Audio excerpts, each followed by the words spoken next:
My hands were trembling as I held the silver-wrapped gift box. Behind me, my husband of 45 years stood frozen in his freshly pressed suit. The words hit me like ice water poured down my back. "Mom, Dad, you're not invited. This is my day. Please leave." She had no idea we could cancel everything with a few phone calls. By sunset, her perfect wedding would crumble around her, and she'd learn what happens when you throw away the parents who sacrificed everything for you. "The venue contract has your name on it," Richard whispered, his voice shaking with disbelief. I nodded silently, still staring at our daughter's cold expression. How could we have raised someone who would do this to us, after everything we had given her? I remember checking my appearance one last time in the hallway mirror before we left for the wedding. My hair was freshly styled, a splurge at $85 that I rarely allowed myself. The pale blue dress had been carefully selected to complement the wedding colors without drawing attention. Richard adjusted his tie, the same one he'd worn to Olivia's college graduation. "Do I look okay?" I asked, smoothing imaginary wrinkles from my skirt. "Beautiful as always, Margaret," he said, with that smile that still warmed me after all these years. On the hallway table sat the silver-wrapped box containing my mother's necklace. 3 generations of Wilson women had worn it on their wedding days. I had cleaned and polished the antique silver and pearl pendant until it gleamed. I imagined Olivia's face when she opened it, perhaps a rare moment of emotion from our increasingly distant daughter. The drive to Lakeside Gardens was filled with light conversation and memories. "Remember when Olivia used to make us those construction paper cards?" Richard chuckled, the ones where she'd trace her hand to make a turkey at Thanksgiving and insist we display them on the fridge until they fell apart, I added, smiling at the memory of our little girl with pigtails and boundless enthusiasm. Where had that little girl gone? When had she transformed into the woman who now barely returned our calls? We arrived at the venue, the elegant garden estate that Richard and I had paid for from his retirement fund. $32,000 for the venue alone. The flowers, the catering, the photographer, the band, all bearing our signatures on the contracts. Even the wedding planner had been our suggestion when Olivia became overwhelmed with the details. As we walked toward the ceremony space, a young woman with a clipboard approached. "You must be Mr. and Mrs. Wilson Olivia's parents, right?" "Yes, that's us," Richard replied warmly. "Olivia asked me to bring you to her when you arrived. She's in the bridal suite." We followed her through manicured gardens where workers were making final adjustments to the floral arch, white roses and blue hydrangeas, just as Olivia had wanted. I noticed the string quartet setting up near the rows of white chairs. Everything was perfect, just as we had planned. The woman knocked on a door decorated with a hand-lettered bride sign. "Olivia, your parents are here." The door opened, and there stood our daughter in her wedding gown, not the one she had initially chosen with me. I noticed this was more elaborate, with delicate beadwork across the bodice that must have cost a fortune. Her hair was swept up elegantly, her makeup flawless. For a moment, I felt a surge of maternal pride, my beautiful daughter on her wedding day. Then I saw her expression.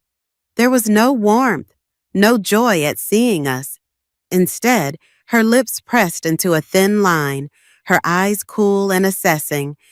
Behind her, I glimpsed several young women in matching blue dresses, her bridesmaids, watching with curious expressions. "Mom, Dad," she said, her voice flat and businesslike. "What are you doing back here?" Richard frowned slightly. "The wedding coordinator brought us. We wanted to see you before the ceremony, give you our gift." I extended the silver box, smiling despite the growing unease in my stomach. "It's your grandmother's necklace, the one you always admired. I thought maybe you'd want to wear it today." Olivia didn't take the box. Instead, she stepped into the hallway, pulling the door mostly closed behind her. "Look," she said, lowering her voice. "There's been a change of plans." "What do you mean?" I asked. She sighed, as if explaining something to a child. "Mom, Dad, you're not invited to the ceremony or reception. This is my day, and Tyler and I have decided we want it to be just our friends and his family. Please leave." The words didn't make sense at first. Not invited to our own daughter's wedding, the wedding we had paid for. "I don't understand," Richard said, his voice suddenly hoarse. "We're your parents. We've arranged everything." "And I appreciate that," Olivia said without a hint of actual appreciation. "But this is what Tyler and I want. His parents have certain expectations about the kind of wedding this should be, and honestly, it's just better this way. Better without us." The implication hung in the air, unspoken but unmistakable. "Olivia," I began, my voice trembling, "we've spent months helping you plan. We've paid for everything. Your father took money from his retirement account to give you the wedding you wanted." She shrugged, a small, dismissive gesture that cut deeper than any words. "And I'm grateful, but this day isn't about you or what you've paid for. It's about Tyler and me starting our life together." A young man in an expensive suit approached, Tyler, Olivia's fiancé of 2 years. Tall, handsome, from what Olivia had described as a good family. He placed a proprietary hand on her shoulder. "Is everything okay here?" he asked, his eyes coolly assessing us. "Fine," Olivia said. "I was just explaining to my parents that the guest list has changed." Tyler nodded, not even pretending to look sympathetic. "I'm sorry about the confusion, but we really need to stick to our plan. The ceremony starts in 20 minutes. Behind them, the door opened slightly, and a bridesmaid peeked out.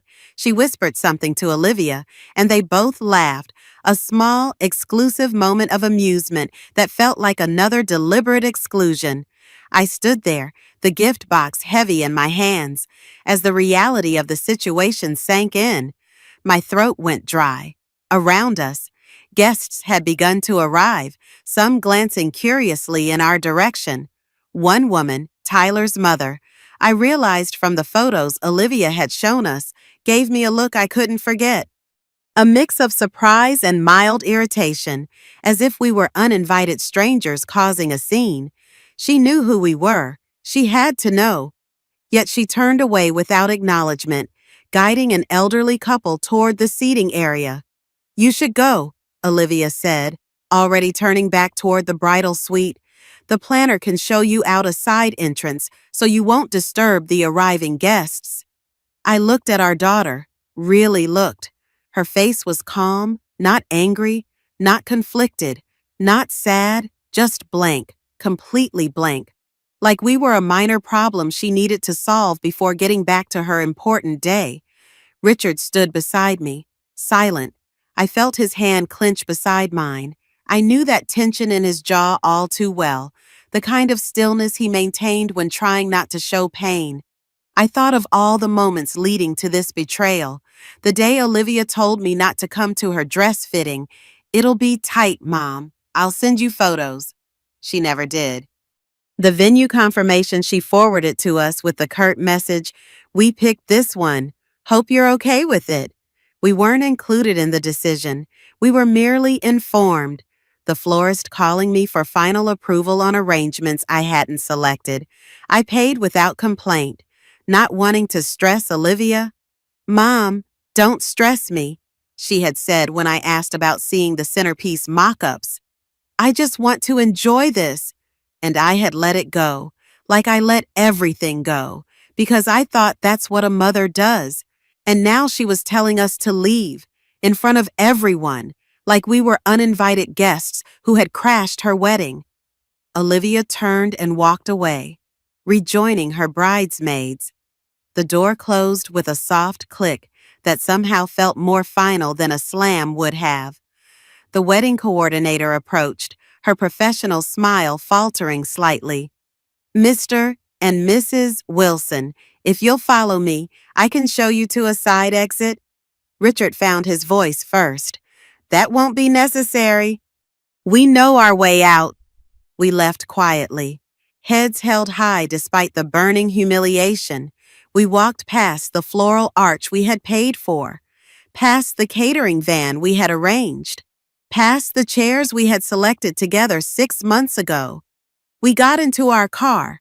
I held the gift box in my lap, staring at it for a long time. I didn't cry. Not yet. She threw us away, I said, barely above a whisper.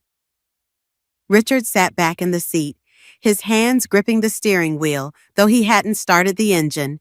We raised a princess and got an ice queen. My heart felt like it cracked down the middle, but I nodded. I thought about the skipped birthdays, the quick replies to our messages, the times she said she was too busy to visit, the way she said, "We just need space right now," when we asked if we could stop by. She had been distancing herself for a while. We just didn't want to admit it. She told her friends we had insisted on paying. We didn't. We had offered with love, wanting to give her the perfect day. She took our money, took our time, took our help, and now she acted like we were strangers intruding on her special moment. Stop the car, I said suddenly, though we hadn't moved. Where? Anywhere with Wi-Fi. Richard nodded, turned on the engine, and pulled out of the parking lot. He drove a few miles down the road to a small cafe with a free Wi-Fi sign in the window. We walked inside, sat down, and opened our phones. The wedding was still happening, the guests were still arriving, the flowers were still being arranged. The music would soon play, the photos would be taken, but not for long. Our names were on the contracts. The final payments were pending for many services. We still had control. Richard looked at me, a question in his eyes. For 45 years, I had been the peacemaker in our family, the one who smoothed things over, who forgave quickly, who put others first, always. Not today, I nodded. Do it. Richard called the venue manager. I called the florist, then the decorator, then the caterer, then the music coordinator. Yes, I understand the event is already happening, I said calmly to the catering manager, but I'm the one who signed the contract, and I'm canceling the service. Yes, I understand the timing, I told the band leader. Yes, I'm aware it will cause disruption. No yelling, no threats, just calm, cold clarity. She had thrown us away. So, we were taking our gift with us, all of it. Within the hour, calls and texts started flooding our phones. The wedding planner first. Mrs. Wilson, there's been some confusion with the vendors. They're saying services have been canceled. Then Olivia, what is going on? Why is everything shutting down? I didn't answer. Let them ring. I sat in that cafe, drinking cold coffee and making quiet calls, and felt something shift inside me. Not anger, not bitterness, just finality. She had chosen to cut us out. So we stepped all the way out, and she would feel the loss, because without us, there would be no music, no dinner, no flowers, no celebration. She wanted us invisible. Fine, then everything we gave her would disappear too. I did. We drove home in silence, not the comforting kind of silence built from years of understanding, but the heavy kind that sinks into your bones. The road stretched long, and the sky, once bright with wedding day promise, turned a pale, indifferent gray. I stared out the window, not really seeing anything. It wasn't just what Olivia had done today. It was everything that came before, everything we had ignored, forgiven, or explained away. Each mile brought memories sharper than the last, stacking one atop another until I could hardly breathe. I remembered when Olivia was 16 and we bought her first car. Not new, but safe and reliable. A sensible blue Honda that cost $7,000 from our savings. She didn't say thank you. She just took the keys and drove to her friend's house. I didn't ask for a used one, she had muttered under her breath. Richard had laughed it off. Teenagers, he'd said with a shrug. I told myself she'd appreciate it later. She never did. Then college. We co-signed her loans, paid her rent the first year, sent care packages with handwritten notes and homemade cookies. She called when she needed something, more money for books, help with a paper, advice on a difficult roommate, but rarely just to talk. When she graduated, she invited us to the ceremony but sat with her friends afterward, taking pictures with Tyler's family, whom she'd only known for a few months. We had to ask a stranger to take one photo of the three of us. Still, we smiled and celebrated her achievement. We told ourselves it was her age, that she'd mature, but it didn't stop. When she got her first job in marketing, we helped her move to the new city. We bought her furniture, spent 2 weekends setting up her apartment. She said thanks once, without a hug or a card, then left to meet a friend for dinner. The signs were there, years of small dismissals, quiet rejections, subtle erasures, but we kept showing up because that's what parents do, right? We give, we stay, we hope. I looked at Richard as he drove, his face unreadable except for the tightness in his jaw, the way his fingers tapped against the steering wheel. He felt it too, the years, the hurt, all of it rising now that the curtain had been pulled back so completely. When we got home, I didn't even go inside right away. I sat on the porch, still holding the silver-wrapped box. That necklace had been my mother's. She had worn it at her wedding. I had worn it at mine. Olivia had once played with it as a child, spinning in front of the mirror, saying, I want this when I get married. She hadn't even glanced at the box today. Inside, I heard Richard on the phone, his voice calm but sharp as he canceled remaining payments. I knew that tone. It only emerged when he'd reached a breaking point. I finally went inside, set the box on the kitchen table, and sat down across from it like it was a person I needed to confront. Then I opened my laptop, emails, dozens of them, all the wedding planning correspondence we had been looped into, then slowly pushed out of. We decided to go with a different cake vendor. Can you just send the deposit directly to the planner?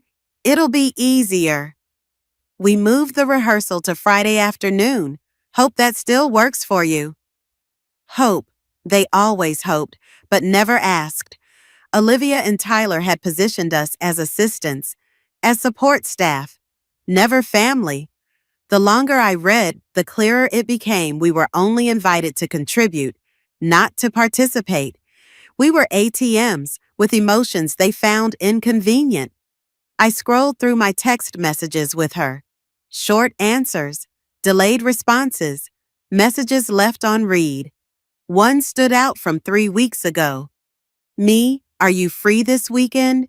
Would love to have lunch. Just us. Olivia, can't. Wedding errands, maybe another time.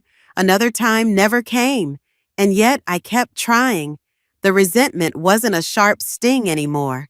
It was steady, a pulse beneath everything. I made dinner that night on autopilot, stirred the sauce, set the table, washed my hands twice because I forgot I'd already done it. Richard didn't say much. We were both trying to process what we'd allowed, not just today, but for years. After we ate, he pulled out the box with the wedding invoices, laid them out one by one, venue final payment still owed, florist deposit made, balance unpaid, photographer final payment due this week, band half paid, half pending. She never confirmed the final guest count with the caterer. The manager had mentioned they might not even have had enough food. I stared at the papers, each line a reminder of what we gave and how little it mattered. It wasn't just about money. It was the absence of care, the decision to exclude us from the moment she had claimed as her own after we built it for her. Later that evening, the calls started again. Unknown number. Voicemail. Then her number. Olivia. I didn't answer. Let it ring. Then she texted, "What is going on? Why is everything shutting down?" I read the message 3 times. She didn't say, "Why did you leave?" or "I'm sorry." She asked why her event was falling apart. No acknowledgement of what she did. No remorse, just panic over the consequences. I didn't respond. 2 hours later, another message. "Did you cancel everything?" "That's so cruel. How could you ruin the most important day of my life?" I stared at the screen. The most important day of her life. Ours didn't matter. Our place in it didn't matter. I typed one sentence. "You told us we weren't invited, so we left." And that was it. The silence that followed wasn't empty. It was full of years of choices, of the slow erosion of something we didn't want to admit had been breaking for a long time. Olivia had made her choice. We were making ours. And it started with finally stepping back from someone who only called when she needed something. That night, I didn't sleep much. But for once, it wasn't because I was worried about Olivia. It was because I finally understood the truth. And once you see the truth, you can't unsee it, and you don't go back. The next morning, I made coffee and sat by the window, watching the sun rise. Richard joined me, pouring a cup and sitting across from me without a word. We didn't need words. We were both thinking the same thing. We were done begging to be included. We were done explaining why we mattered. A few more texts arrived that day, from her friends, from Tyler's parents, all asking why we had acted out. They didn't ask what Olivia had said. They didn't know we were told to leave. She hadn't told them the truth. She had painted us as difficult, as dramatic, as unreasonable. It didn't matter. We had the receipts, the contracts, the records, and the truth. And that was enough, because for the first time in decades, we were choosing ourselves, and it felt like a door closing softly, not with anger, but with peace. I didn't answer the phone for 3 days. Every call, every text, every message that buzzed across the screen, I let sit. Not because I didn't see them, but because I needed to sit with myself first. I had to look at the reality I had denied for too long. I spent the third day going through old folders in the hall closet, contracts, bank transfers, emails I had printed out. I opened an envelope with our last will and testament, still naming Olivia as our sole beneficiary. I stared at it for a long time. What had we done? I went into the living room. Richard was watching the news, though his unfocused eyes told me he wasn't really seeing it. I handed him the envelope. "We need to talk to someone," I said. He didn't hesitate. He just nodded. That afternoon, we made an appointment with a financial planner, not our usual one, but someone new, someone with no ties to Olivia. I wanted someone who would look at our accounts like we were just names and numbers, not a family on the edge of something irreversible. At the office, we explained our situation carefully.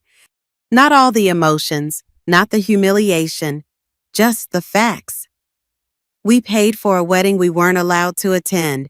We were removed from the event, but still financially responsible for it. The planner blinked.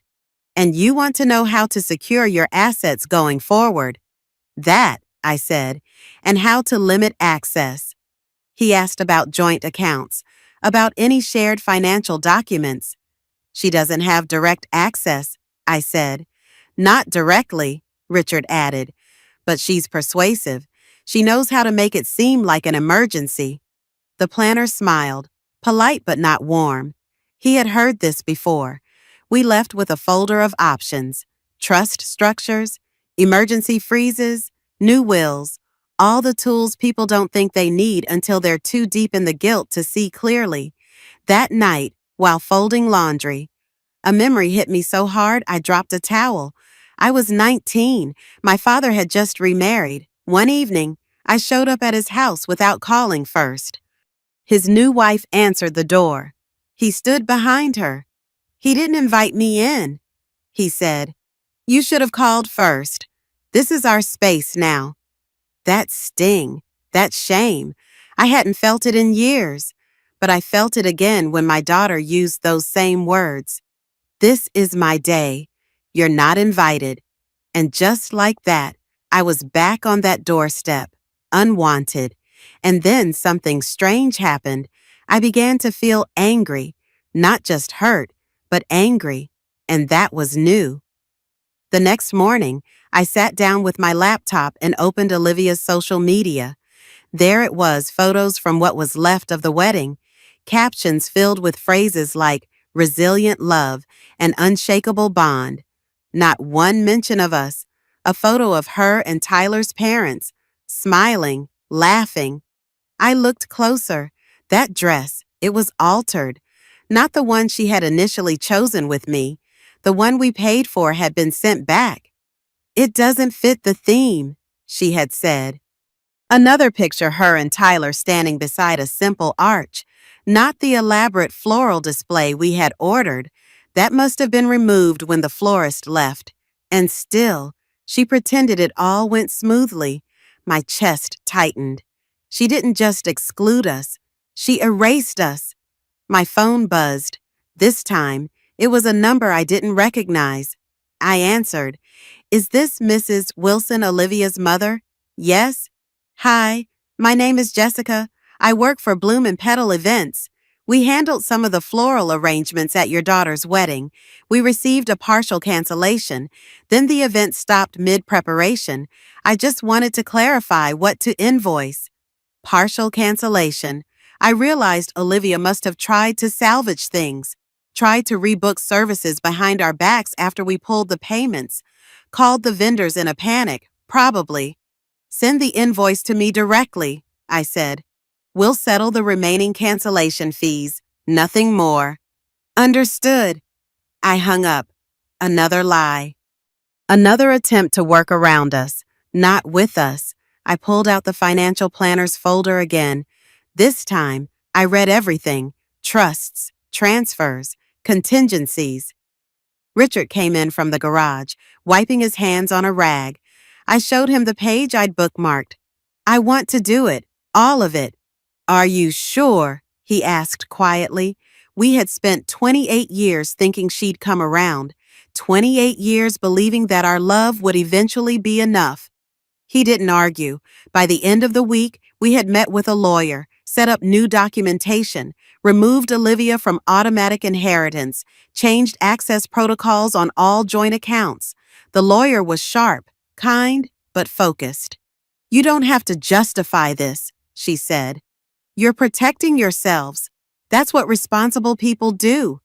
We also asked about future protections, a clause for any attempt at manipulation or pressure, clear boundaries. She helped us create them. That night, Olivia finally called again. I answered. "Hi, Mom." Just hearing her voice made something cold rise in me. "Hi. I feel like everything spiraled out of control.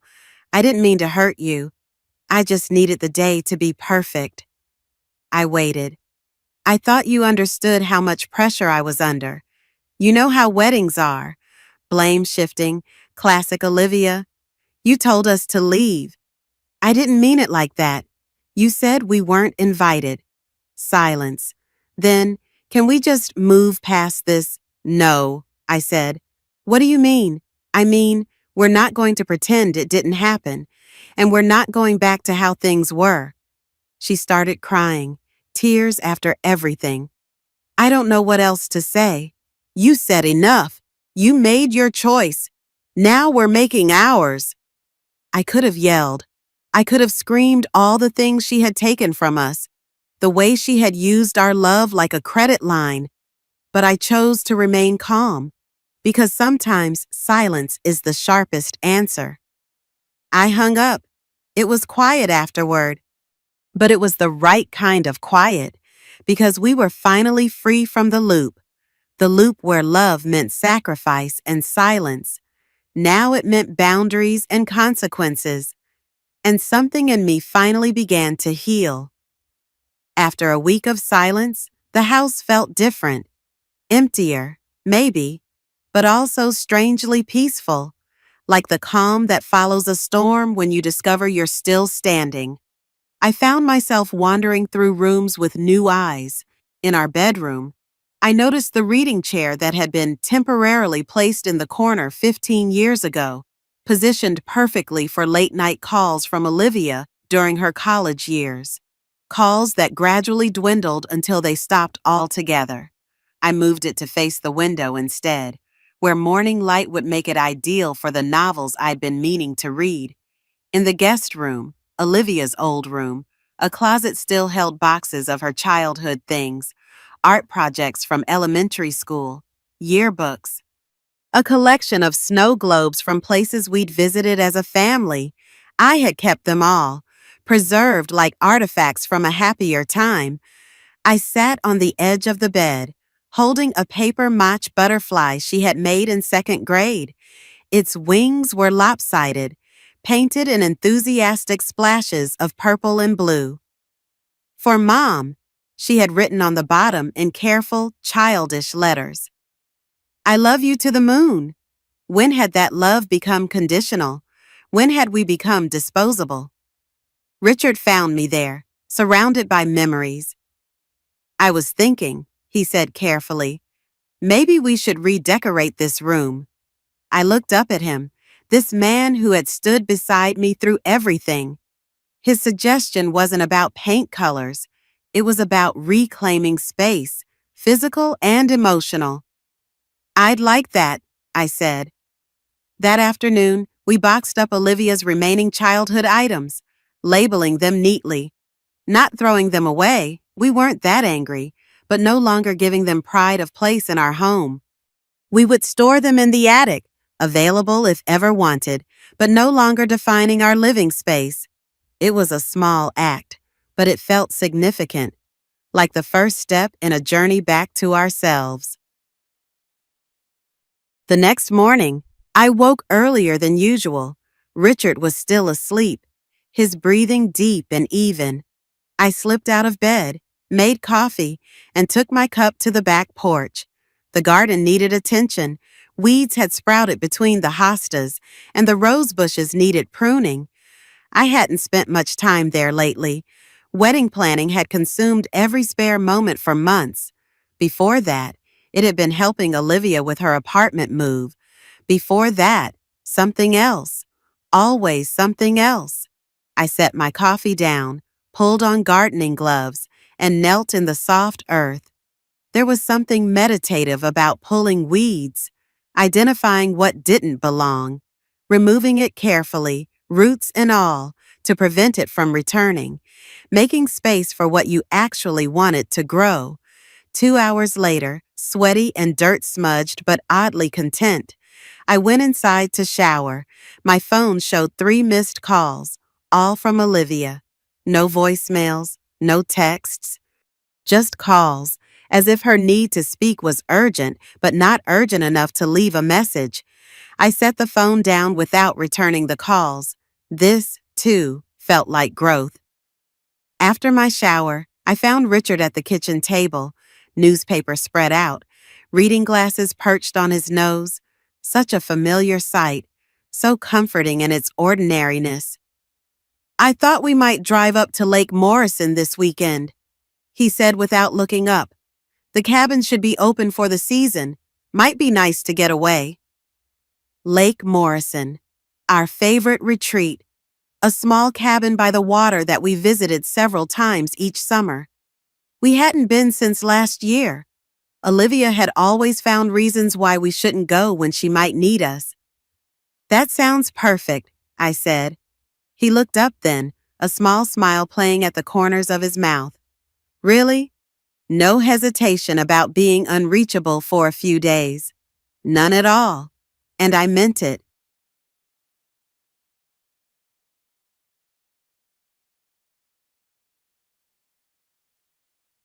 We were packing for our weekend trip when the doorbell rang. Richard went to answer it while I folded another sweater into my overnight bag. I heard murmured voices. Then Richard called, "Margaret, you might want to come down here." I descended the stairs to find Susan Clark, my younger sister, standing in our entryway. Her visit was unexpected. We hadn't spoken much in the past few months. "Susan, is everything okay?" She shifted uncomfortably. "I saw Olivia's posts about the wedding, and then I got a call from her yesterday. She's pretty upset." "Of course. She wasn't here for me. She was here as Olivia's proxy." "I'm sure she is," I said, keeping my voice neutral. Susan glanced at Richard, then back to me. "She said you canceled her wedding, that you pulled all the vendors halfway through. People are talking, Margaret." "Are they?" I moved past her to the living room, indicating she should follow. "And what exactly did Olivia tell you happened?" Susan sat on the edge of the sofa. "She said you got upset about some misunderstanding and retaliated by shutting everything down, that you couldn't handle not being the center of attention." Richard made a sound, half laugh, half scoff. I placed a hand on his arm. "Did she mention telling us we weren't invited, that we were asked to leave the venue before the ceremony even began?" Susan's expression changed. "What? We arrived at the wedding we had paid for entirely, and Olivia told us we weren't welcome, that it was her day and we needed to leave. The wedding planner escorted us out a side entrance so we wouldn't disturb the other guests." Susan's mouth opened, then closed. "She didn't say that part."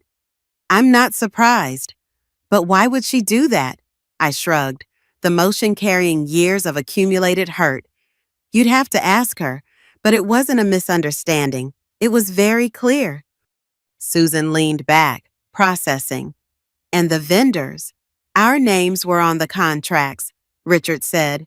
"We paid the deposits. Most final payments were pending. When we were told we weren't welcome at an event we were financing, we canceled what we legally could." "Oh," Susan was quiet for a moment. "That's not how she described it." "I'm sure it wasn't." Susan looked at me with new eyes. "I always thought you were, I don't know, overprotective with Olivia, that you had trouble letting go." She shook her head. "But this is different." "Yes, it is." After Susan left, promising to call soon, Richard and I finished packing in silence, but it wasn't the heavy silence of a few days ago. It was thoughtful, unburdened. Someone had finally heard our side. Someone had finally seen. Lake Morrison was beautiful in late spring. The water reflected the clear blue sky, and the surrounding pines filled the air with their clean, sharp scent. Our cabin was small but comfortable, a living area with a stone fireplace, a tiny kitchen, one bedroom, and a screened porch overlooking the water. We arrived Friday afternoon and spent the evening on the porch, watching the sunset paint the lake in shades of orange and pink. We talked about everything except Olivia: books we wanted to read, places we might visit, projects around the house. It felt like rediscovering each other after a long absence. Saturday morning, Richard went fishing while I walked to the small town nearby. The bakery was still there, still making the cinnamon rolls we loved. The bookstore had changed hands, but remained charming and well-stocked. I bought a novel I'd been meaning to read and a local history book about the lake region. In the general store, I ran into Howard Miller, an old acquaintance who owned the cabin 2 doors down from ours. "Margaret Wilson, haven't seen you folks in ages. How's retirement treating Richard?" We chatted easily about weather and lake conditions until he mentioned, "Say, I ran into a colleague of your son-in-law's recently, Tyler. Wright works at First National." My interest sharpened. "Yes, that's right." Howard's expression changed subtly. "Shame about that business at the bank. Never good to see a young man get caught up in something like that." "I'm sorry." Howard looked confused. "The irregularities in the accounts, I assumed you knew." "It was all very hush-hush. But Kevin, he's on their compliance team, said Tyler was let go about 3 months ago. Something about improper handling of client funds. My mind raced. Tyler had lost his job 3 months ago, but Olivia had mentioned his work at the bank just weeks ago, talking about a promotion he was expecting. I think there must be some confusion, I said carefully.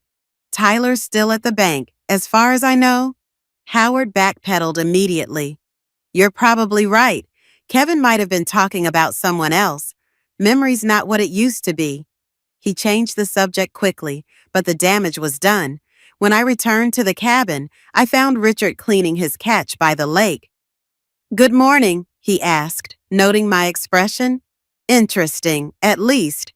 I recounted my conversation with Howard. Richard's hands stilled. That would explain a few things. The sudden change in wedding plans, the rush, the need for us to just pay and not ask questions. You think Tyler lost his job and they didn't tell us? I think it's worth looking into. That evening, while Richard prepared dinner, I did something I'd never done before. I searched for Tyler online, beyond the cursory glance I'd given his social media when Olivia first started dating him. His LinkedIn profile still listed First National Bank as his employer. His Instagram showed carefully curated images of success, business lunches, golf outings, a new watch. Nothing to indicate any career trouble. But when I dug deeper, searching news about the bank, I found a small item from 3 months ago. First National announces internal restructuring. No specifics, no names, but the timing aligned with Howard's story. I searched for Tyler's parents next. The Reynolds family, supposedly old money. According to Olivia, Tyler's father, James Reynolds, was a retired investment banker. His mother, Martha, was involved in charity work.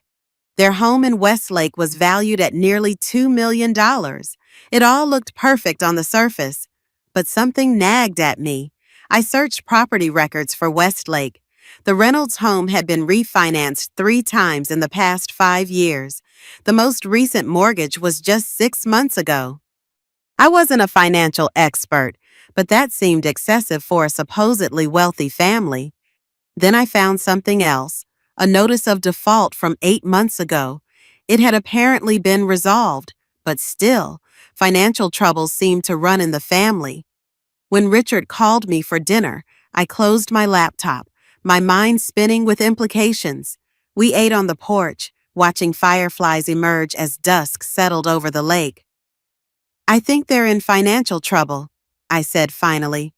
Both Tyler and his parents. Richard nodded slowly, and they saw Olivia, and by extension, us, as a solution. She always said his family had money, old money. Maybe they did, once. I thought about the elaborate wedding, the sudden changes in plans, the expensive dress Olivia had chosen after rejecting the one we had initially paid for. It all pointed to a desperate attempt to maintain appearances. Do you think Olivia knows? I asked. Richard considered this. If she does, she's complicit in the deception. If she doesn't, she's being used, I finished. Just like we were. The realization brought no satisfaction, only a hollow ache. Either our daughter was knowingly deceiving us, or she was being deceived herself. Neither possibility brought comfort. We returned home Sunday evening to find a package on our porch. No postage. It had been hand-delivered. Inside was a formal invitation on thick cream cardstock. Tyler and Olivia Reynolds request the pleasure of your company for a reconciliation dinner Friday, June 12th at 7:00 p.m., the Westlake Grill. A handwritten note was attached. Please come, we need to talk. Olivia, the Westlake Grill, one of the most expensive restaurants in the city. A place for business deals and anniversary celebrations. Richard handed the invitation back to me. What do you think? I thought about everything we had discovered, about the financial irregularities, about the wedding disaster, about years of being taken for granted. I think it's another performance, I said. Another attempt to manage the situation without addressing the real issues. He nodded. So, we don't go. I placed the invitation in the folder I had started, the one labeled What We Let Go. Yet it felt right there, alongside the other artifacts of our changing relationship with our daughter. Monday morning, I woke with a sense of purpose I hadn't felt in years. After breakfast, I called Dr. Eleanor Hayes, a therapist whose name I had gotten from a friend months ago but never contacted. I'd like to schedule an appointment, I said when the receptionist answered. For me, not for family counseling, just for me. The words felt strange in my mouth, but right in my heart. Just for me. Not to fix my relationship with Olivia, not to be a better mother or wife, just to understand myself better. My first appointment was set for Thursday. Richard raised an eyebrow when I told him, but he seemed pleased. Good for you, he said simply. That afternoon, my phone rang, Tyler's number. I let it go to voicemail. His message was carefully modulated, professional. Margaret, it's Tyler. I hope you and Richard are well. Olivia and I were disappointed you couldn't attend the wedding. There seems to have been some miscommunication. We'd really like to clear the air. Please call me back when you have a moment. Miscommunication. As if Olivia's words, "You're not invited," could have been misinterpreted. I didn't call back. 2 hours later, he called again. This time, I answered. Hello, Tyler? Margaret? Thank you for picking up. Did you receive our invitation? We did. Excellent. We're looking forward to seeing you and Richard on Friday. The Westlake Grill has a wonderful new chef, and I've arranged for a private dining room where we can talk comfortably.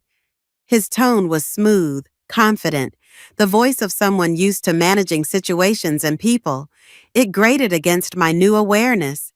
We won't be attending, Tyler. A pause. See, may I ask why? I think you know why. Another pause, longer this time. When he spoke again, his tone had shifted, colder, more direct. Look, Margaret, I understand you're upset about the wedding. Things got emotional. Mistakes were made. But Olivia is devastated. She's your only daughter. Don't you think you owe her the chance to make things right? Owe her? The word hit like a slap. I don't owe Olivia anything, I said, surprised by my own certainty. And I certainly don't owe you an explanation. Please don't contact us again unless you're ready to have an honest conversation, not a performance at an expensive restaurant. I hung up before he could respond. My hands were shaking, but not from fear or distress, from something that felt remarkably like power. The next day, I met Susan for coffee. My sister had called, wanting to talk more about what had happened. Without Olivia's version coloring her perspective, she was ready to listen. We sat at a corner table in a quiet cafe. Susan looked different somehow, more serious than her usual breezy self. I called Olivia after I left your house, she said, stirring her latte. I asked her directly if she told you to leave the wedding. And she admitted it, but she tried to justify it, said Tyler's parents were uncomfortable with your style, that you would have embarrassed her. I flinched despite myself. Susan reached across the table and squeezed my hand. It's nonsense, Margaret. I've known you my entire life. You're the least embarrassing person I know. Too proper, if anything. I smiled faintly. Thank you. The thing is, Susan continued, I've been thinking about this a lot, and I realized I've watched you bend over backwards for Olivia for years. You've always been there, financially, emotionally, practically, and she's always taken it for granted. Coming from Susan, this admission meant more than she could know. My sister had always been the fun aunt to Olivia, the one who thought I was too strict, too cautious, too involved. What changed your mind? I asked. Susan looked uncomfortable. Something Olivia said during our call. She mentioned that you and Richard had finally cut the purse strings, that you were using money to punish her. It was the way she said it, like your only value was financial. It made me remember things I'd overlooked before. How she calls you when she needs something, but is too busy when you suggest getting together. How she talked about your house as her inheritance, even while you were sitting right there at Thanksgiving. I nodded, throat tight. We've noticed the pattern too, recently. I'm sorry I didn't see it sooner, Susan said. I should have been a better sister. You're being one now. On the drive home, I thought about family, the bonds we're born into, and the boundaries we must sometimes create to keep those bonds healthy. I had always seen boundaries as walls, as barriers to closeness, but perhaps they were more like the banks of a river, necessary channels that direct the flow of love and prevent it from becoming a destructive flood. Thursday arrived, and with it, my first therapy appointment. Dr. Eleanor Hayes was in her mid-50s, with kind eyes and a direct manner I appreciated immediately. So, Margaret, she said after the preliminaries were complete, what brings you here today? I had rehearsed various answers, but what came out was unplanned. I've spent 32 years being someone's mother, and I've forgotten how to be myself. She nodded, unsurprised. That happens more often than you might think. Parenthood can become an all-consuming identity, especially for women. When did you first notice this feeling? Recently, very recently. I explained about the wedding, about Olivia's rejection, about our subsequent discoveries regarding Tyler's employment and finances. Dr. Hayes listened without judgment. When I finished, she asked a question that stopped me cold. What would your life have looked like if you hadn't been a parent? I had no answer because for 32 years, that had been my primary identity, provider, peacemaker, background character in someone else's life story. I don't know, I admitted. That's where we'll start. Then, she said, getting reacquainted with Margaret, not just as Olivia's mother or Richard's wife, but as herself. I left the session feeling both drained and strangely invigorated, like I had begun an important journey. When I got home, Richard was in the garage, working on his old motorcycle, a project he had abandoned years ago when Olivia needed help moving to her first apartment. The timing of its revival wasn't lost on me. How was it? He asked, wiping his hands on a rag. Good, different. She asked what my life would have looked like without being a parent. Richard leaned against the workbench. And I didn't have an answer. He nodded thoughtfully. I've been thinking about that too. Not in those exact terms, but similar questions. Remember how we used to talk about traveling after retirement? That road trip to the national parks. I did remember. We had maps, brochures, a rough itinerary, all set aside when Olivia announced her engagement. The wedding planning had consumed everything.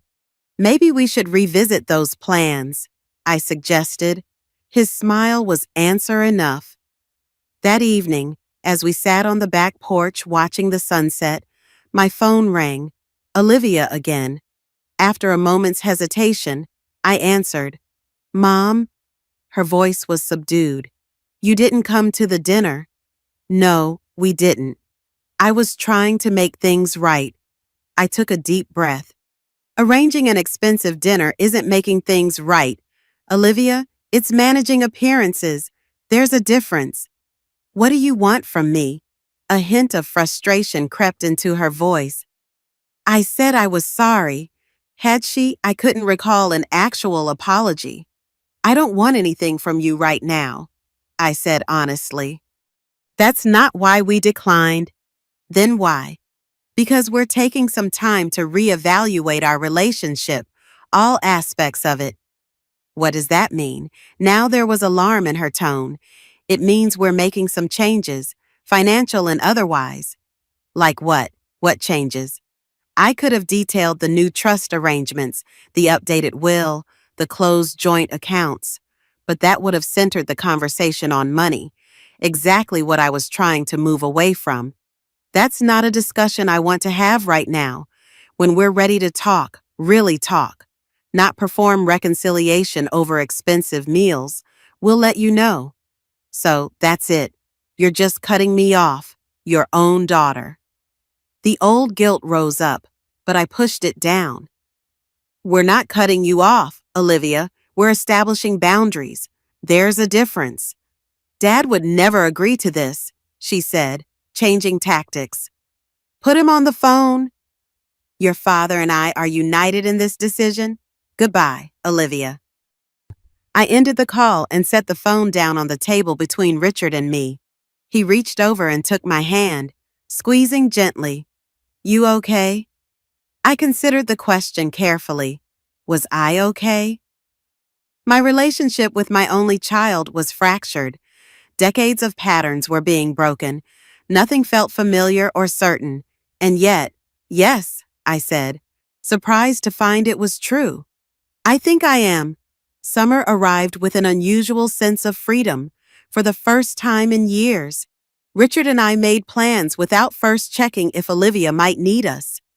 We booked a 2-week trip to Yellowstone and Grand Teton National Parks, the journey we had postponed so many times. We joined a local book club. Richard restored his motorcycle and took weekend rides with a group of retired engineers. I started volunteering at the community garden, finding unexpected joy in nurturing plants and teaching children about growing food. Life developed a new rhythm, one dictated by our own interests rather than someone else's demands. It wasn't that we had stopped loving Olivia. The ache of her absence remained, a dull pain that occasionally sharpened when I passed her favorite bakery or heard a song she had loved as a teenager. But the constant anxiety, the need to remain available, to anticipate her needs, to smooth her path, had lifted. Dr. Hayes, now Eleanor to me, continued to help me navigate this new terrain. Detachment doesn't mean abandonment, she reminded me during one session. You haven't stopped being Olivia's mother. You've just stopped making her the center of your universe. It still feels selfish sometimes, I admitted. Is Richard being selfish by restoring his motorcycle, by pursuing his interests? Of course not. Then why hold yourself to a different standard? It was a question I returned to often in the quiet moments of self-doubt that still surfaced. Why did my own happiness feel like a betrayal of motherhood? Who had taught me that maternal love required self-erasure? In June, Susan invited us to her lake house for the 4th of July weekend. Just family, she said. The good kind. The holiday had always been spent with Olivia in the past, but this year we accepted Susan's invitation without hesitation.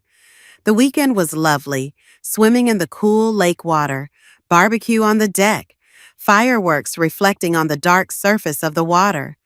Susan's 2 grown sons were there with their partners, easy and affectionate, helping with dishes without being asked, genuinely interested in Richard's motorcycle stories and my gardening adventures. You seem different, Susan's older son Michael commented as we watched the fireworks display. More relaxed, I smiled. I feel different. Later, as Susan and I washed dishes side by side, she said quietly, I saw Olivia last week. My hands stilled momentarily in the soapy water. Oh, she came to my office, said she couldn't reach you. We haven't been taking her calls, I acknowledged. Not yet. Susan nodded. She wanted me to intercede, to convince you to stop this nonsense, as she put it. And what did you tell her? That it wasn't nonsense, that actions have consequences, even when you're used to being forgiven for everything. Susan handed me another plate. She didn't like that answer. I imagine not. She's in trouble. Margaret. I looked at my sister sharply. What kind of trouble? Financial, mostly. She was vague about the details, but reading between the lines, I gather Tyler lost his job some time ago. They've been pretending everything's fine, but, Susan shrugged, the facade is cracking. I dried a glass slowly, thinking, did she ask for money?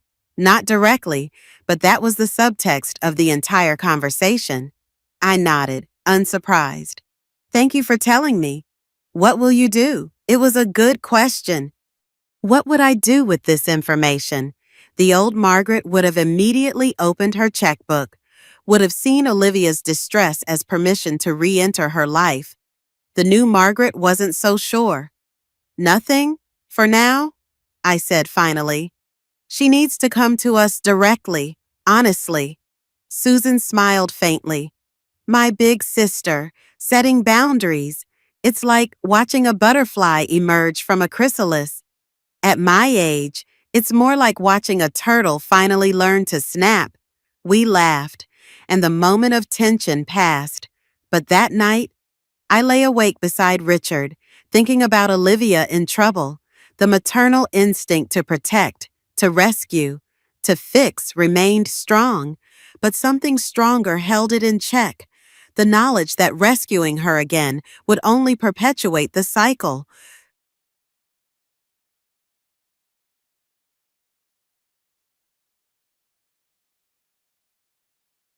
The confirmation of Olivia and Tyler's financial troubles came from an unexpected source.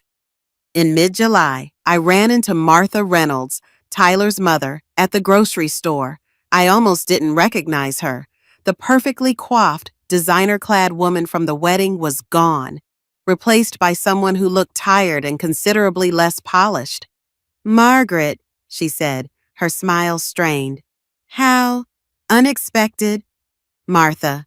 I nodded politely, preparing to continue past her to the produce section, but she stepped forward, blocking my path slightly. I've been meaning to call you, actually, about the wedding. That unfortunate misunderstanding. Misunderstanding. The same word Tyler had used, as if Olivia's direct statement, "You're not invited," could possibly be misinterpreted. Was there something specific you wanted to discuss? I asked, keeping my tone neutral. Martha glanced around, then lowered her voice. Perhaps we could have coffee sometime. There are explanations that might help you understand why things happened the way they did. I studied her face, the carefully applied makeup that couldn't quite hide the worry lines, the designer sunglasses pushed up on her head like a shield. There was desperation behind her polished veneer. I think I understand quite well. Martha, Tyler lost his job months ago. Your family's financial situation isn't what Olivia was led to believe. You needed our money for the wedding, but you didn't want us there disrupting the image you've worked so hard to maintain. Her face paled. Who told you that? No one had to tell me. It was obvious. Once I started paying attention, Martha's composure slipped. It wasn't my idea, she said quickly. James and I would never have suggested. Tyler and Olivia made that decision themselves. And you didn't object when they told the people paying for the entire event that they weren't welcome. She looked away. It was complicated. No, Martha, it really wasn't. I moved past her then, continuing my shopping as if the encounter hadn't shaken me. But it had. The confirmation that our suspicions were correct brought no satisfaction, only a deep sadness that our daughter had willingly participated in such a callous deception. When I told Richard about the encounter that evening, he shook his head in disgust. So they all knew. They all went along with it. It seems that way. And now they're in trouble, so suddenly they want to explain and make amends. I nodded, arranging vegetables in the refrigerator with more care than necessary. I suspect we'll be hearing from Olivia directly soon, now that she knows we know about Tyler's job. Richard leaned against the counter, arms crossed. What will you say when she calls? I don't know yet. But that wasn't entirely true. Part of me did know. Part of me had been preparing for this moment since the wedding day. The call came 3 days later, not from Olivia, but from Tyler. "Margaret," he began, his voice missing the smooth confidence of our previous conversations. "I think we need to clear the air. There have been some misunderstandings." "So I keep hearing," I replied, keeping my tone even. "Though I have to say, 'you're not invited' seems fairly unambiguous." He sighed. "Look, things got out of hand. We were under a lot of pressure. The wedding wasn't turning out the way we'd envisioned, and my parents had certain expectations." "Tyler," I interrupted, "let's not waste time. I know you lost your job at the bank months ago. I know your parents' financial situation isn't what you've pretended. I know the wedding was more about maintaining appearances than celebrating a marriage." Silence stretched across the line. "How did you find out?" he finally asked, his voice small. "It doesn't matter. What matters is that you and Olivia lied to us, repeatedly. You took our money while plotting to exclude us from an event we paid for entirely." "It wasn't like that." "It was exactly like that." Another long silence. Then, "We need help, Margaret." At least he had arrived at the real point of his call. "What kind of help? Financial? Temporary?" His words came faster now. "I have several promising job prospects. One is almost certain to come through next month. We just need to bridge the gap. Cover some expenses until then." "How much?" "20,000 would get us through the next few months. Just until I'm back on my feet." The amount was significant, but not impossible. We had it. We could write a check today. "Where's Olivia?" I asked instead of answering. "Why isn't she the one making this call? She's not doing well. This situation has been hard on her. I'd like to speak with my daughter directly." "She's not home right now." "Then call me when she is." "This isn't a conversation I'm going to have with you alone." "Margaret, please. The timing is critical. We have payments due." "Goodbye, Tyler." I ended the call, my heart racing despite my calm exterior. $20,000. What had they done to need so much so quickly? And why wasn't Olivia making the request herself? I called Richard at his workshop to relay the conversation. "20,000, he echoed, disbelief evident in his voice. "What on earth for? He didn't specify, just expenses." And Olivia conveniently wasn't available. That's what he claimed. Richard was quiet for a moment. "You think he's lying? That she doesn't know he called?" The thought had occurred to me. "I'm not sure. Either she's too ashamed to ask us directly, or she doesn't know how bad things really are," Richard finished. "Either way, we're not writing a check to Tyler." "Agreed." We hung up, the matter seemingly settled. But as I went about my day, watering the garden, preparing dinner, reading on the porch, the conversation nagged at me. Something didn't add up. 20,000 was a lot of money for simple living expenses, even for a couple accustomed to living beyond their means. That evening, I did something I had promised myself I wouldn't do again. I looked up Olivia on social media. Her recent posts painted the picture of a woman living her best life: brunches with friends, a weekend trip to a vineyard, a new designer handbag. No hint of financial distress, no indication that her husband was frantically trying to secure loans from her estranged parents. Either she was maintaining the facade with exceptional dedication, or she genuinely didn't know about their financial reality. I closed the laptop, troubled.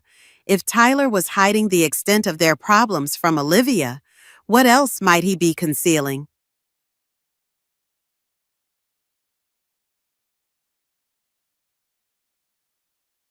The answer came the very next day in the form of a distraught Olivia on our doorstep.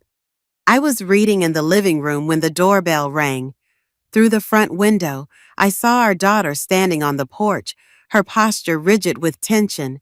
When I opened the door, I barely recognized her. The polished, confident woman who had dismissed us from her wedding was gone. In her place stood someone with smudged makeup, unwashed hair, and red-rimmed eyes. "Mom," she said, her voice breaking on the single syllable. Despite everything, my heart constricted at the sight of her distress. "Olivia, come in." She stepped inside, glancing around as if seeing our home for the first time, or perhaps the last. "Is Dad here? He's at his workshop. I can call him." "No, that's okay. I need to talk to you." I led her to the living room, noting how she perched on the edge of the sofa instead of settling into it as she once would have. Her hands twisted in her lap, her wedding ring catching the afternoon light. "Tyler's gone," she said abruptly. "Gone? He left yesterday, took his clothes, his car, emptied our joint account?" She looked up, her eyes wild. "He's been lying to me, Mom, about everything. His job, his family's money, all of it." I sat very still, absorbing this. "How did you find out?" "The bank called about missed mortgage payments, payments I thought he was making. When I confronted him, he admitted he'd lost his job months ago, that he'd been using credit cards to maintain our lifestyle, that his parents aren't wealthy at all. They're barely staying afloat themselves." She laughed, a bitter sound without humor. "You know what he said, at least we had a beautiful wedding. As if that mattered now." The irony was almost too much. "Olivia, and then he told me he'd asked you for money." Her eyes flashed with sudden anger. "That you refused to help us, your own daughter." Ah, so that was why she was here. Not for comfort or reconciliation, but to confront me about not saving her from the consequences of her actions. Again. "Tyler called yesterday," I confirmed. "He asked for $20,000, but wouldn't explain exactly what it was for. I told him I needed to speak with you directly." "And if he had put me on the phone, would you have given him the money then?" I met her gaze steadily. "No," her face crumpled. "Why not? You have it. I know you do." "That's not the point, Olivia. Then what is—" "That you're punishing me, that you're enjoying watching me suffer." The accusation stung, but I kept my voice level. "I don't enjoy your suffering. I never have. But giving Tyler money wouldn't have solved the real problem." "What problem?" "The pattern. The one where you make choices without considering consequences, then expect us to rescue you." She stood abruptly. "I knew this was a mistake. I knew you wouldn't help me." "I didn't say I wouldn't help you," I clarified. "I said I wouldn't give Tyler $20,000 with no accountability." She paused, confusion crossing her face. "What's the difference?" "The difference is I'll help my daughter, but I won't enable behaviors that hurt her in the long run." I took a deep breath. "Sit down. Olivia, let's talk about what's really going on and what happens next." For a moment, I thought she might leave. Her body was tense, poised for flight. But then, slowly, she sank back onto the sofa. "I don't know what to do," she whispered, and for the first time, she sounded like my daughter again. Not the cold woman who had dismissed us from her wedding, but the little girl who had once come to me with scraped knees and broken toys, trusting I could fix anything. "First, we need to understand exactly what you're dealing with," I said gently. "How much debt are we talking about? What assets do you have? What immediate needs must be addressed?" Over the next hour, Olivia's financial situation emerged in all its alarming detail. Tyler had lost his job after a minor scandal involving expense accounts. Rather than admit this failure, he had maintained their lifestyle through increasingly desperate means, maxing out credit cards, taking cash advances, even borrowing against Olivia's car. The 20,000 he had requested from us wasn't for general expenses. It was to pay off a high-interest loan from a questionable source that was now making threatening calls. "Why didn't you tell us any of this was happening?" I asked when she finished. Olivia stared at her hands. "I didn't know most of it myself. Tyler handled the finances. And after the wedding, I didn't think you'd want to hear from me." "Because you told us to leave?" She flinched. "Yes." "Why did you do that? Olivia, really?" She was quiet for so long, I thought she might not answer. Then, in a small voice, "Tyler said your presence would embarrass his family, that they had certain expectations about the kind of wedding we should have, that if we wanted to be accepted in their social circle, certain adjustments were necessary. And you believed him." "I trusted him." She looked up, tears streaming now. "I wanted to belong to that world, the country club memberships, the charity galas, the summer homes. I thought that's what I wanted. And when he said you and Dad wouldn't fit in, you chose his world over your family." She nodded miserably. "I'm sorry, Mom. I'm so, so sorry." It was the first genuine apology she had offered, and it landed like a weight on my heart, heavy with the recognition of how much damage had been done, but also with the first real hope that healing might be possible. "I know you are," I said softly. "But sorry is just the beginning. Real amends take time and consistent action." "What do I do now?" she asked, sounding lost. "Now," I said, reaching for my phone, "we call your father, and then we start making a plan." Dad. Richard arrived home 30 minutes later, his initial shock at finding Olivia in our living room quickly giving way to practical concern as we outlined the situation. By evening, a preliminary plan had taken shape. No, we would not give Olivia $20,000 outright, but we would help her negotiate with creditors, consult with a lawyer about Tyler's financial misconduct, and provide temporary support while she found her footing. "You'll need to find an apartment you can actually afford," Richard explained, reviewing the budget we had sketched out. "And a job, something stable." "I have my marketing degree," Olivia said hesitantly. "I've been freelancing, but I could look for something permanent." "That's a good start," I agreed. "We'll help you with first and last month's rent on a modest apartment, and we'll co-sign if necessary, given your credit situation, but you'll be responsible for the monthly payments." "What about the loan, the one Tyler took out? They've been calling, threatening." Richard's expression darkened. "We'll have our lawyer deal with that. If it's as predatory as it sounds, there may be legal remedies. And in the meantime," I added, "you'll move into the guest room, just until we sort out the apartment situation." Olivia looked up, surprise evident on her face. "You'd let me stay here after everything."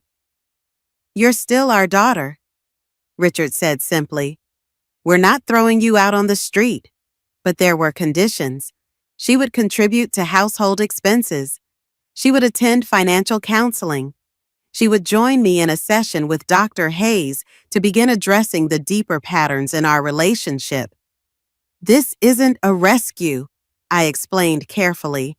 "It's a reset, a chance to rebuild on healthier terms." Olivia nodded, a mixture of relief and trepidation on her face. "I understand." That night, after Olivia had gone to bed in her old room, now the guest room, its walls repainted a tranquil blue, its shelves filled with books instead of childhood mementos, Richard and I sat on the back porch, processing the day's dramatic turn. "Do you think she means it?" he asked quietly. "The apology, the commitment to change." I considered the question carefully. "I think she wants to mean it. Whether she can follow through." I shrugged. "That remains to be seen. And if she can't, if this is just another manipulation, then we'll have done what we could, with clear boundaries, and we'll continue living our lives. He reached for my hand in the darkness. When did you get so wise? I smiled, though he probably couldn't see it in the dim light. Around the same time, I stopped letting fear of losing love determine my every action. We sat in comfortable silence, listening to the night sounds of the garden. Somewhere in the house behind us, our daughter slept under our roof for the first time in years, not as the child we had once protected from every hardship, but as a grown woman facing the consequences of her choices, with our support but not our rescue. It wasn't the relationship I had imagined having with my adult daughter, but perhaps it could be something more honest, more balanced, and ultimately more loving than what we had before.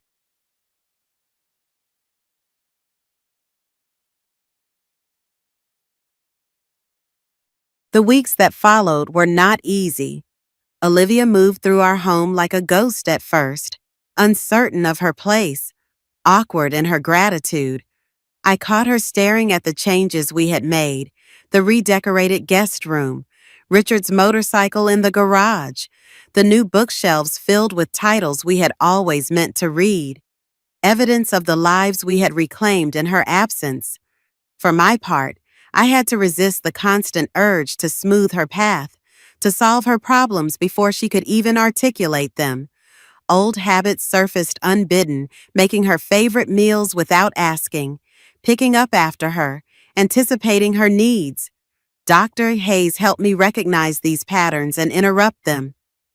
She's not a child anymore, Eleanor reminded me during one session. When you treat her like one, you're communicating that you don't believe she's capable of adult responsibilities. But what if she isn't? I asked, voicing my deepest fear. What if she fails? Then she learns from failure, just like the rest of us.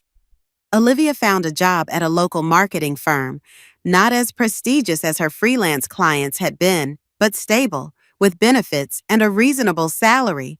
She began the painstaking process of rebuilding her credit, untangling her finances from Tyler's, and coming to terms with the reality of her situation. Tyler himself had apparently moved to Chicago, leaving a trail of debt and broken promises behind him. His parents sold their house and downsized to a small condo, the facade of prosperity finally crumbling under the weight of financial reality. By September, Olivia had saved enough for the security deposit on a small apartment not far from her new job. Richard and I helped her move in, carrying boxes and assembling furniture, but deliberately stepping back from decorating decisions or financial contributions beyond what we had initially agreed to. It's small, she said as we surveyed the finished space, a one-bedroom with a tiny kitchen and living area. But it's mine. I can afford it on my own. There was pride in her voice, tentative but real. Perhaps the first time she had felt genuine ownership of her accomplishments, without the cushion of our support making success inevitable. It's a good start, Richard said, and I heard the approval in his tone. That evening, back in our own home, I noticed the silver-wrapped box still sitting on my dresser, the family necklace that Olivia had refused to even look at on her wedding day. I picked it up, weighing it in my hand, considering. "What are you thinking?" Richard asked, watching me from the doorway. "I'm thinking it's time to put this away," I said, placing the box in my jewelry drawer. "Not forever, just until it's right." He nodded, understanding what I couldn't quite articulate. The necklace represented a tradition, a connection between generations. Giving it to Olivia now, when our relationship was still healing, would feel forced. Someday, perhaps, when the gift could be received with genuine appreciation for what it represented, not just its material value.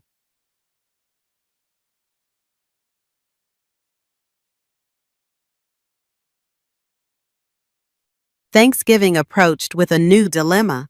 Would we invite Olivia to join us? And if so, how would we navigate the complicated emotions that the holiday would inevitably bring? "What do you want to do?" Richard asked as we discussed the options. "I want to have a peaceful holiday," I said honestly. "I want to enjoy your company and Susan's without walking on eggshells or managing someone else's feelings." "So, no, Olivia," I sighed. "That feels wrong too. She's alone now, and she has been trying." It was true. Over the past months, Olivia had maintained her job, paid her bills on time, and attended both financial counseling and occasional family therapy sessions with me. Our relationship remained tentative, marked by careful conversations and deliberate boundaries, but it was improving. "What if we invite her with clear parameters?" Richard suggested. "A specific time frame, defined expectations." We decided to invite Olivia for Thanksgiving dinner only, not the entire weekend as had been our tradition. We would cook together, eat, perhaps play a board game, and then she would return to her apartment, clear, manageable, with built-in boundaries.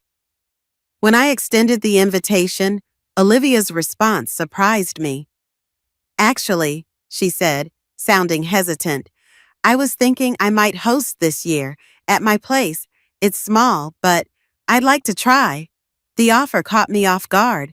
"You want to cook Thanksgiving dinner?" "I've been taking cooking classes," she admitted. "Part of my, I don't know, self-improvement plan, learning to do things for myself instead of expecting others to do them for me." I felt a swell of unexpected emotion, pride, perhaps, or simply recognition of genuine effort. "That sounds lovely," I said. "What can we bring? Just yourselves. I want to do this. For you and Dad." On Thanksgiving Day, Richard and I arrived at Olivia's apartment with a bottle of wine, but otherwise empty-handed, as requested. The small space was transformed, clean, decorated with simple fall arrangements. The table set with mismatched but charming dishes she must have found at thrift stores. "Welcome," she said, her smile nervous but genuine. "Everything's almost ready." The meal wasn't perfect. The turkey was slightly overdone. The gravy had lumps, and the pumpkin pie had cracked down the middle. But Olivia had made everything herself, from scratch, without assistance or rescue. "This is delicious," Richard said, and I could tell he meant it. After dinner, as we sat with coffee and the imperfect pie, Olivia reached into a drawer and pulled out a small package. "I made something for you," she said, pushing it across the table toward me. Inside was a handmade card, simple but clearly created with care. On the front was a pressed flower from the community garden where I volunteered. Inside, Olivia had written, "Mom, thank you for not saving me when what I really needed was to learn how to save myself. I'm sorry for the pain I caused. I'm working on becoming someone worthy of the love you've always given me. Even when I didn't appreciate it. I love you. Olivia." I read it twice, tears blurring my vision. It wasn't a grand gesture. It wasn't expensive or elaborate, but it was perhaps the most genuine gift she had ever given me. Acknowledgement, appreciation, and a promise to continue growing. "Thank you," I said simply, reaching across the table to squeeze her hand. She squeezed back, her eyes reflecting my own emotion. "I mean it, Mom, every word." Later, as we prepared to leave, Olivia walked us to the door. "I was thinking," she said, a hint of her old hesitation returning. "Maybe we could have dinner once a month just to check in, if you want to." It was a small request, reasonable, with no assumptions or entitlement behind it. "We'd like that," Richard answered for both of us. On the drive home, we were quiet, processing the unexpected grace of the evening. "She's really trying," Richard said finally. "Yes," I agreed. "She is. It doesn't erase what happened." "No, it doesn't. But it's something." I nodded, watching the familiar streets pass by outside the window. It's a beginning. Yay. In December, I found myself back in Dr. Hayes's office, reflecting on the changes of the past months. "How are you feeling about your relationship with Olivia now?" she asked. I considered the question carefully. "It's different, smaller in some ways. We don't talk daily. We don't drop everything when she calls, but healthier, more honest." "And how is that for you?" "Mostly good, sometimes sad. I mourn the easy closeness we'll probably never have, but I appreciate the authentic connection we're building instead." Eleanor nodded. "That's a mature perspective. Relationships evolve. Sometimes they have to break before they can reform into something sustainable. Like a broken bone that heals stronger at the fracture point. Exactly like that." As Christmas approached, we navigated new traditions. Olivia would join us for Christmas Eve dinner, then spend Christmas Day with friends from work. Richard and I would celebrate quietly at home, then visit Susan and her family for dessert. On Christmas Eve, after a pleasant dinner, Olivia helped me wash dishes while Richard built a fire in the living room. "I've been thinking," she said, carefully drying a serving platter, "about the wedding, about why I did what I did." I kept my voice neutral. "Oh, it wasn't just Tyler's influence, though that was part of it. It was me, too. I wanted so badly to be seen as successful, sophisticated, to impress his family, his friends." She set the platter down carefully. "I think I was ashamed." "Of what?" "Of being ordinary, of coming from a normal, middle-class family, of not having the pedigree Tyler pretended to have." She looked at me directly. "I was so busy trying to be someone else that I threw away the best part of who I actually am, your daughter." The simple honesty of the statement caught me off guard. "Thank you for saying that." "I'm still working on it, being comfortable with who I am, not needing expensive things or impressive connections to feel valuable." She smiled faintly. "The irony is, now that I'm paying my own bills and making my own way, I actually like myself better, even if my apartment is tiny and my furniture is secondhand." "I like who you're becoming too," I said honestly. After Olivia left that evening, Richard and I sat by the fire, sharing the last of the wine. "She's growing up," he observed. Finally. Better late than never. He reached into his pocket and pulled out a small box. "I was going to wait until tomorrow, but this seems like the right moment." Inside was a delicate silver charm bracelet with a single charm, a butterfly emerging from a chrysalis. "Susan's metaphor stuck with me," he explained. "You've transformed this year, Margaret, found your wings." I clasped the bracelet around my wrist, touched by the thoughtfulness of the gift and what it represented. "We both have," I said. "Found our wings. I mean," later, lying in bed, I thought about transformation, how painful and necessary it can be, how we resist it, fearing the loss of what is familiar, even when what is familiar no longer serves us. I thought about the year behind us, the wedding disaster that had forced us to finally see the truth, the painful separation that followed, the slow, careful rebuilding of relationships on healthier terms. I thought about Olivia, not the perfect daughter I had imagined having, but the real, flawed, growing woman she actually was, someone capable of both terrible selfishness and genuine remorse, someone still learning, still becoming. And I thought about myself, not just Olivia's mother or Richard's wife, but Margaret Wilson, a woman with interests and boundaries and a voice that deserved to be heard, someone who had spent decades focused outward and was finally learning to look inward as well. The journey wasn't over. Real change never is. But as I drifted toward sleep, the bracelet cool against my skin, I felt something I hadn't expected to feel after such a difficult year: peace. Not the fragile peace that comes from avoiding conflict, but the lasting kind that grows from facing hard truths and choosing to build something better in their wake. Someday, perhaps, I would give Olivia the family necklace, not as an inheritance or obligation, but as a gift between two women who had earned the right to celebrate their connection. Not yet, but someday. For now, it was enough to know we were all exactly where we needed to be, no longer entangled in unhealthy patterns, but walking our separate paths with clearer eyes and stronger boundaries. Not perfect, but real, and in its own way, beautiful.